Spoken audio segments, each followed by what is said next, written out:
gerçekten şaheser ya. Deniz seviyesi yükseldiğinde bu tamamen karadan kopuyor. Ortama bakar mısın gerçekten? O pirinç teraslarındaki pirinçlere hayat veren su tamamıyla Braten'den geliyor yani. Bu göldeki tanrıçayı kızdırırsak bizim suyumuzu keser, gölümüz kurur, Bali tamamıyla yok olur inancı var. Arkadaşlar etrafları sönmüş volkanik dağlarla kaplı. 11 katlı bu merolar, bu çatılar arkadaşlar yapılabilecek en yüksek kat. Çok simetrik, inanılmaz simetrik gözüküyor zaten. Iguana'ya getiriyor bak şu an. Şu an koca iguana'ya götürüyor. İlk defa hayatımda böyle bir yılana yaklaşıyorum ha. 3 metreymiş ya. Hayvana bak. Vallahi rüyalarıma girer bu benim ya. Ulumbanu Braten'i ziyaret edin. Çünkü pişman olmayacaksınız. Arkadaşlar bugün de neredeyiz? Bali'de deniz seviyesinin 1200 metre yüksekliğinde Ulumbanu Braten'deyiz arkadaşlar. Etrafımızda birçok sönmüş volkanik dağlar var. Burası da inanılmaz soğuk. Yani ben Bali'de zaten yanıyorduk. Deniz seviyesinde inanılmaz sıcak vardı. Yağmurluydu ama sıcaktı arkadaşlar. Nemli de bir ortam. Ama şimdi buraya geldik. Gerçekten çok üşüyorum. Sweatshirt'ümü falan da giymem gerekiyor da mikrofonu takamıyorum. O yüzden size mecbur bu şekilde sunacağız. Şimdi gelin o deniz seviyesindeki o tapınağı görelim. O meşhur. Hatta bilirsiniz, görmüşsünüzdür büyük ihtimal. 50.000 Endonezya rupi banknotun üzerinde bu tapınağın resmi var arkadaşlar. Deniz seviyesinde, denizin üzerinde yüzüyormuş gibi bir fotoğrafı var. Hadi gelin şimdi hep beraber bakalım. Burası aslında sönmüş devasa bir volkanik kraterin tam merkezinde yer alıyor. Beratan Gölü adanın en önemli ikinci su kaynağı. Bali'nin o meşhur pirinç teraslarının hayatta kalması tamamen bu göle bağlı. Tapınak 1633 yılında Mengwi kralı tarafından inşa ettirilmiş. İlginç bir bilgi vereyim, bu bölgenin kendine has bir mikrokliması var. Aşağıda insanlar 35 derece sıcaklıkta boğuşurken burada sıcaklık aniden 15 dereceye kadar düşebiliyor. Sislerin arasından aniden beliren bu tapınak adanın su tapınakları sisteminin en kritik noktası. Çünkü Balililer bu suyun kutsallığına ve tüm adayı beslediğine inanıyor. UNESCO bu bölgedeki sulama sistemini dünya mirası olarak koruma altına aldı. Yani bu göl sadece dini değil, aynı zamanda da kültürel bir hazine. Yani inanılmaz da bir çevresi var. Çok da rüzgarlı arkadaşlar. 1200 metre seviyede olduğumuz için rakım çok soğuk. Gerçekten çok soğuk. Ben Bali'de böyle bir ortam yaşayacağımızı düşünmüyordum şahsen. Buraya yaklaşık 42 kilometre mesafede Bali merkezi Ubud. Ubud için konuşuyorum. Ubud Bali'nin merkezi olduğu için söylüyorum. Yoksa Biche plajlara en azından bir 20 kilometre daha var mesafe ama Ubud Bali'nin merkezi. Buraya yaklaşık 42 kilometre civarında. Biz de motorla geldik. Yollar felaketi. Keşke motorla gelmez. Şu odunu görüyor musunuz? Bak şu dik. Şimdi ta yukarıdan koptu, çat diye oraya saplandı. Nasıl saplandı ben anlamadım yani. Çok tuhaf. Şimdi altında falan olsak var ya. Şimdi etraf güzel, her şey güzel de bazen ufak tefek bakımlar da eksik kalıyor gibi. Arkadaşlar şimdi burada da kuralları yazmışlar. Hemen size bir özet geçeyim. Tapınağa giriş yasak. Yani tapınağın içine giriş oraya yasak. Herhangi bir açık kıyafetiniz, işte bikinidir vesaire de çok fazla absürt kıyafetle falan girişiniz yine yasak. Heykellere vesaire tapınağa tırmanmak, onların hani üzerine binmek falan vesairedir yasak diyor. 4. maddede yine işte periyot dönemlerinde kadınların buraya girişi yine yasak diyor. Onu kadınlar da giremiyor. Onun dışında çevreyi de temiz tutmanız gerekiyor vesaire gibisinden uyarılar yapmışlar. Yani birçok temple'da, birçok tapınakta bu ve buna benzer birçok kurallar var arkadaşlar. Kadınların belirli dönemlerde tapınağa girişinin yasak olması Bali Hinduizmindeki sebel yani ruhani kirlilik inancına dayanıyor. Onlara göre kan kutsal alanın enerjisini bozabilecek bir unsur. Sadece kadınlar değil, ailesinden birini yeni kaybetmiş olanlar veya açık yarası olanlar da bu yasak kapsamında. Girişteki o devasa Candi Bentar yani yarık kapıların ise felsefesi çok derin. Bir dağı ikiye bölmüş gibi duran bu kapılar aslında insanın içindeki iyi ve kötüyü temsil ediyor. Kapıdan geçtiğiniz an dünyevi dertleri dışarıda bıraktığınızı ve ruhani bir alanı girdiğinizi kabul etmiş oluyorsunuz. Dikkat ederseniz kapılardaki hiçbir birleşme malzemesi yoktur. Taşlar sadece birbirine geçme yöntemiyle 1000 yıldır ayakta duruyor. Bakın kapılar hep bu şekilde. Yani birçok temple'ın, tapınağın kapılarını bu şekilde görebilirsiniz. Bazıları da gelmiş bir şeyler yazmış. Evet, tarihi olan saygım. Gerçi bu bizde fazlasıyla var zaten. Çok saygılıyız. Türkiye'de fazlasıyla var. Ya şu ortama bakar mısın? Gerçekten çok güzel. Yani huzuru hissediyorsunuz arkadaşlar. Huzur. Gerçekten huzur. Ve şu an hissettiğim ilk şey soğuk ama Şurada da arkadaşlar her temple'ın, her tapınağın içerisinde görürsünüz. Bu şekilde ortasında kocaman bir alan vardır yüksekte. Burada arkadaşlar bütün dua, ibadet, seremoni, gösteri, dans vesairedir, işte tütsidir vesairedir. Ne varsa burada yapılır arkadaşlar. Tapınağın içerisine girersiniz ama alanın içerisinde hemen orada asıl gösteriler orada olmaz. Her şey burada olur. Tapınakların içerisine girdiğinizde bu tarz şeyleri görürsünüz. Tapınakların tam ortasındaki bu platformlara bale denir. Burası sadece insanların toplandığı bir yer değil, tanrıların yeryüzüne indiğinde oturduklarına inanılan bir tahttır aslında. Dikkat ettiyseniz her yer simsiyah taşlarla kaplı. Bu taşlar volkanik andezit kayalarıdır. Bali'de taş işçiliği bir sanattan öte bir ibadet şeklidir. Çatılardaki o saman benzeri örtü ise lijuk adı verilen özel bir palmiye lifidir. Bu lifler o kadar dayanıklıdır ki bu nemli ve yağmurlu havada bile 100 yıldan fazla çürümeden kalabiliyor. Tapınaktaki her ayrıntı doğanın sunduğu malzemelerle tanrılara birer teşekkür mektubu gibi işlenmiştir. Burada da yine Pure'yi gördünüz arkadaşlar. Dediğim gibi her evde, her yolda, her sokakta, köşe başında bu var arkadaşlar. Geliyorlar burada yine daha önce anlattığım gibi bu şekilde, şimdi dokunmamda çok sıkıntı olabilir burada. Kokonat yapraklarından yapılan kase gibi küçük şeyin içerisine yine renkli çiçekleri koyuyorlar veya Tanrı'ya ulaşmasını istedikleri herhangi bir şeyi de koyuyorlar. Yani geçen çektiğimiz Waterfall'da adam gitmiş mentos koymuş içine. Onun bile Tanrı'ya ulaşmasını istiyor ama içine koyuyorlar ve tütsülerle onu Tanrı'ya ulaştırmaya çalışıyorlar. Böyle bir inanış var ya, şu işlemelere bakar mısın yani? Hakikaten beton mu bu ya? Metal, beton değil. Yok ya, bu odun arkadaşlar, bu bildiğiniz tahta ya. Burada abimizi görüyorsunuz, hani deli gibi sigara içiyor. Normalde birçok şey yasak yani, hani çok basit yasak dediğimiz şeyler de var ama sigara içmek mesela buralarda yasak değil. Tuhaf bir şekilde, onu da çözebilmiş değilim. Evet, o paralarda, kartpostallarda gördüğünüz Ulum Danu Berat'ın burada arkadaşlar. Gerçekten şaheser ya. Arkadaşlar bu deniz seviyesi yükseldiğinde bu tamamen karadan kopuyor. Buradan kopuyor ve denizin üzerinde yüzüyormuş gibi görünüyor. İnanılmaz bir görüntü.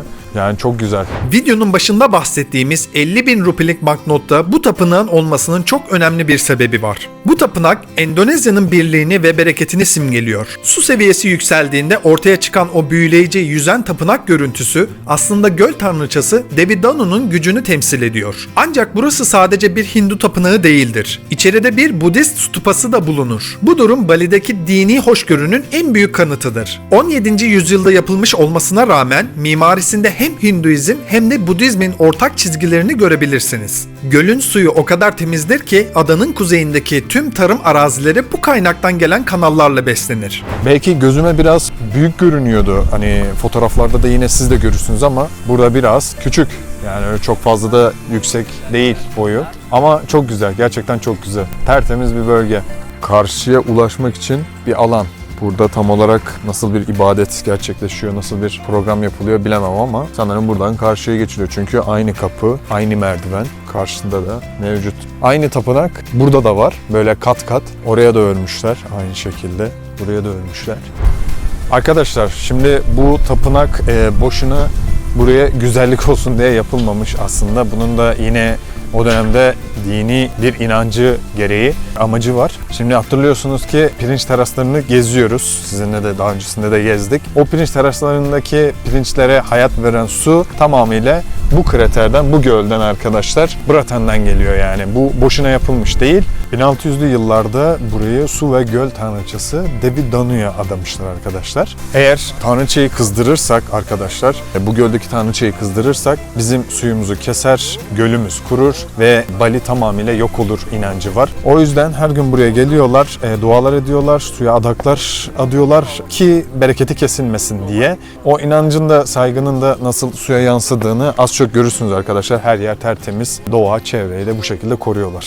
Devi Danu'ya olan bu korku ve saygı Bali'nin sosyal yapısını da belirlemiş. Subak denilen sulama kooperatifleri suların adil dağıtımı için 1000 yıldır bu tapınaktan onay alıyor. Yani burada yapılan bir dua aslında bir çiftçinin tarlasına su gidip gitmeyeceğinin de bir parçası. Tapınağın mimarisindeki Meru kuleleri ise bambaşka bir hikaye anlatıyor. O 11 katlı kule evrendeki en yüksek dağ olan Meru Dağı'nı simgeler. 11 rakamı Bali hiyerarşisinde ulaşılabilecek en kutsal rakamdır ve sadece en yüce tanrılara adanmış tapınaklarda bu sayıda kat görebilirsiniz. Bu kulelerin her biri tanrıların gökyüzünden yeryüzüne inerken kullandıkları birer merdiven olarak kabul edilir. Pamela'yı da hatırlarsınız diğer videomuzdan. Bunu denemiştik. Yine tropik meyvelerimizden biri. Arkadaşlar çiçekleriyle vesairesiyle gerçekten donatılmış inanılmaz güzel bir yer. Yani her şey özene özene yapılmış Bratan'da.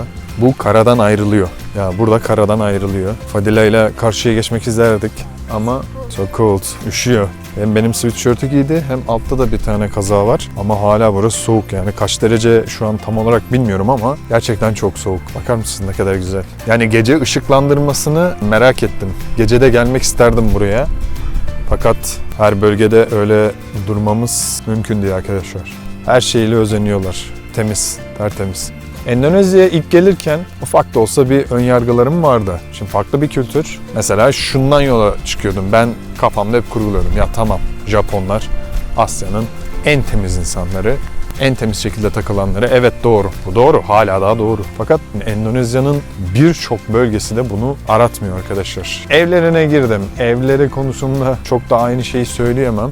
Ama yollar, sokaklar, çevreler, dağ, bayır, çayır gerçekten de bu konuda özenmişler. Onlar da özenmişler. Çin için aynı şeyi söyleyemem. Zaten diğer ülkelerde Tayland'ı, Bangladeş, Hindistan başta olmak üzere çok katmıyorum.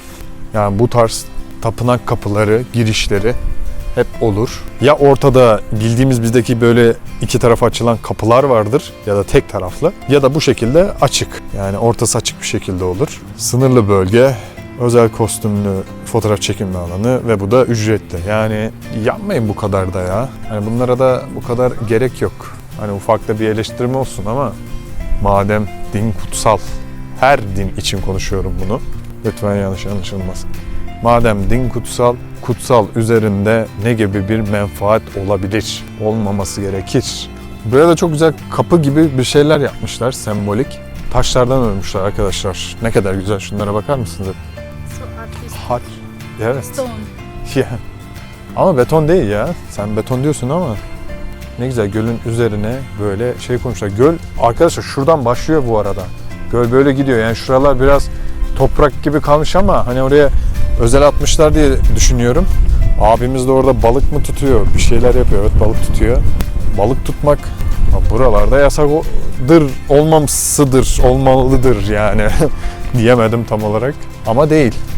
Bulundan'ı, Bratan'a kesinlikle gelin arkadaşlar. Zaten şunu öneriyorum. Yani bir yere gidiyorsunuz, bir bölgeye, bir şehre, bir kasaba, bir ülke fark etmez. Oranın ikonik, sembolik yerlerinden bir yerlerine gidin ve insanlarıyla da yaşayın. Bir eve de uğrayın. Şöyle kapılardan geçelim bakalım. Ya her şey sembolik, ikonik. Hindular da hep böyle ya. Her şey böyle çiçekli, böcekli, yemyeşil, güzel ya. Ama ben inanılmaz beğeniyorum onu da. Ya neden böyle olmasın? Tek düze. Kim beğenir? Her şeyle çok güzel yani. Arkadaşlar etrafları sönmüş volkanik dağlarla kaplı. Aktif volkan yok ama bu bölgeye yakın bir yerde var mıdır tam olarak bilmiyorum. İsçava'da vardı. Çok fazla aktif volkanik dağ vardı. Yani şunu anlayamıyorum. Gözler hep böyle. Bütün gözler böyle. Ya diller dışarıda. Hayvanlar hani figürlerini öyle yapıyorlar. Yani bu nereden geliyor bilmiyorum ama bana çok hitap etmeyen, çok da hoşlanmadığım bir figür. Giriş yasak. Haydi. Bak oraya gidelim dedik. Giriş yasak dedi. Oldu mu şimdi bu? Yani biz niye giremiyoruz oraya? Ne var? Kesin ücretli. Dilarang Masuk. Artık bunu da ezberledim. Giriş yasak. Evet, fiyatlara bakıyorum. Bak bir tane kahve 65.000 Endonezya rupisi.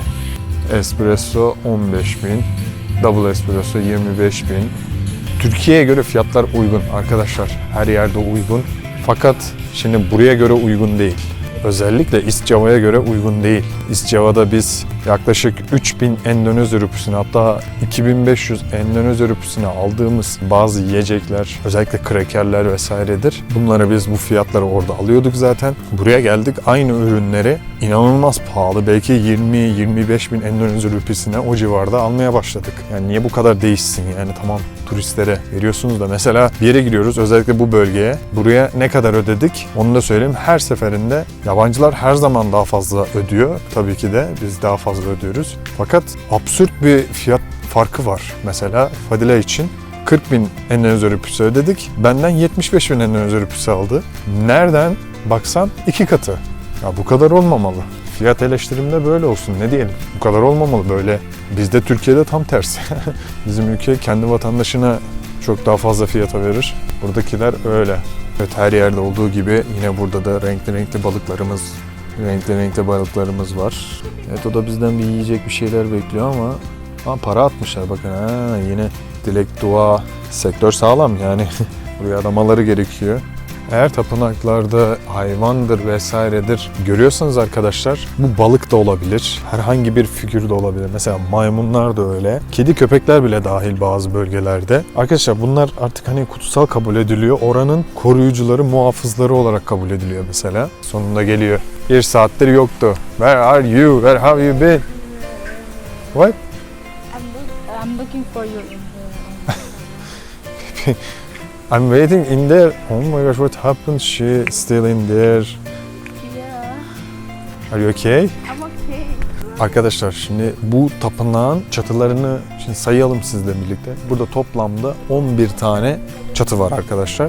Bu çatılar rastgele yapılmıyor tabii ki de. Bu çatılara Bali Hinduizminde Meru deniliyor arkadaşlar. İsimleri Meru. 11 katlı bu Merular, bu çatılar arkadaşlar yapılabilecek en yüksek kat. 11 katın üzerinde yok kesinlikle. Bu 11 katlı olmasının da sebebi sadece en büyük tanrılara ve bu gölün koruyucusu Devi Danu'ya adanmış bir tapınak olarak adlandırılıyor arkadaşlar. Maksimum zaten 11 tane oluyor.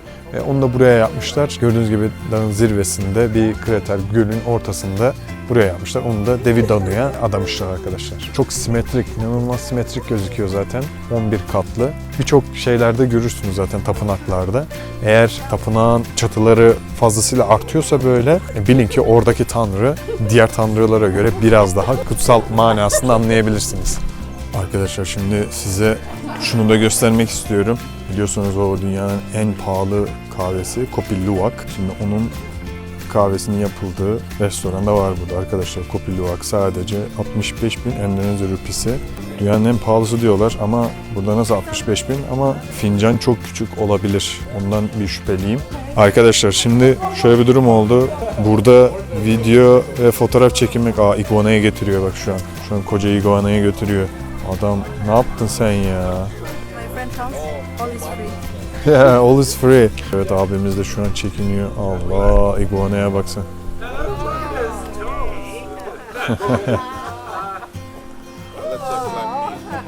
Abiler, ablalar da heyecanlandı. Şöyle bir durum oldu. Burada Kopi Luwak hayvanlar var. Ya fotoğraf çekilmek istiyorsak para ödememiz gerekiyormuş. Yaklaşık 30.000 Endonezya rupisi. Onun için sadece bağış yapın diyorlar. Eğer burada bir video çekecekseniz şöyle uzaktan, o mümkün diyor. Bakın, hayvanlar burada. Hayvanlar burada. Rüzgar çıktı. Tavşanlar. Şunlara bakın. Oh, Küçük. Fareler falan. Bu ne ya? Burası neye çevirmişsiniz siz burayı? Şu baykuşa bakın. Kocaman. Bakın. Orada kocaman baykuş var. Neyse, uzaktan şöyle alacağım yine de. Arkadaşlar bunlar yiyor. Hatta şunlar tavşan da şu karşıdakiler yiyor. Yediklerini biliyorsunuz çıkarıyorlar. Sonrasında onu kurutup, öğütüp kahve haline getiriyorlar. Ve biz de onu pahalı diye içiyoruz. Yani dünyanın en saçma şeyi. Ama gerçi biz zengin olduğumuz için böyle şeyleri severiz. Şuna bak. Ana, ne güzel gidiyor. Bak. İnanılmaz, farelere bak ya. Abimiz de iguana'yı getirdi. Şuna bak ya, hiç böyle karga tulumba aldı götürüyor. Neyse, şimdi şurada size bir sürprizim daha var. Daha büyük bir sürpriz. Çok büyük bir sürpriz. Hazır mıyız? Hazır mıyız arkadaşlar? Allah, şuna bakın. Çok büyük. Çok büyük. Kaç metre bu? İlk defa hayatımda böyle bir yılana yaklaşıyorum ha. İlk defa. Oo. How many meters? Centimeter. 3 meters. Arkadaşlar 3 metreymiş. Ay hayvana bak. Bak 3 metre nasıl dilini çıkarıyor şu an. Hey. Wait. Burada sıkıntı. Yarasa. Yarasaya bakın. Çok da yaklaşmıyorum. Hayvan öylece duruyor. Asılmış orada. İşte küçük baykuş. Şurada da baykuşlar var. Büyük büyük. Burayı niye böyle bir hayvanat şeysine çeviririz yani anlamadım ama hani gelenleri yılan dolayalım falan diye böyle. Çok tuhaf bir hayvan ya. Şuna bak hakikaten. Ama bunlar zehirli değildi diye hatırlıyorum ben sanki. Bunlar boğarak öldürüyorlar sadece. Ya da abi benim rüyalarıma girer. Vallahi rüyalarıma girer bu benim ya.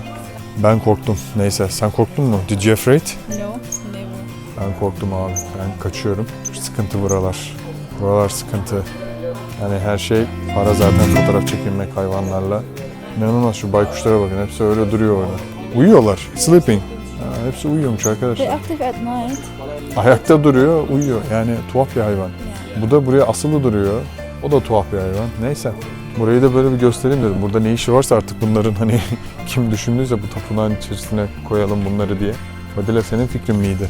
Arkadaşlar buraları ziyaret etmenizi şiddetle tavsiye ediyorum. Lütfen gelin Uluğundanı Bıratan'ı ziyaret edin. Çünkü pişman olmayacaksınız. Bundan eminim. Yani Bali'de görebileceğiniz en ihtişamlı, en güzel olanlarından. Çünkü buranın yapılmasının farklı bir amacı var. Burası özel bir tapınak. Diğerleri gibi değil. Lütfen buraya ziyarette bulunun. Bu tapınakların Japon tapınaklarından biraz daha farklı olduğunu görebilirsiniz arkadaşlar. Japonlarda, tapınaklarda büyük bir oranda tahta kullanılıyor. Bambu ağacı da var tabii ki de. Tahta kullanılıyor çoğunlukla. Hindularda, Endonezya'da, özellikle de Bali'de en çok betonlar. Yani full beton. En çok bunları görüyoruz. Bakın buraya da numaralandırmışlar. Tabii bu şöyle şurada yazıyor. Tarih öncesi döneme ait somut kültürel miras. Taş oluklar yazıyor altta. İşte numaralandırılanlar. Kaça kadar? 9 tane burada var. 9 tane de burada. Arkadaşlar Uluğundanı Bıratan'dan da bu kadar. Biz bayağı yerleri gezdik. Size de göstermeye çalıştım. İnanılmaz güzel bir ve etkileyici bir tapınak gezdik sizinle beraber. Bu eşsiz manzarayı görmek istiyorsanız mutlaka buraya gelin arkadaşlar. Kendinize iyi bakın. Lütfen beğenin, abone olun ve yorum yapın. Güle güle. Teşekkürler.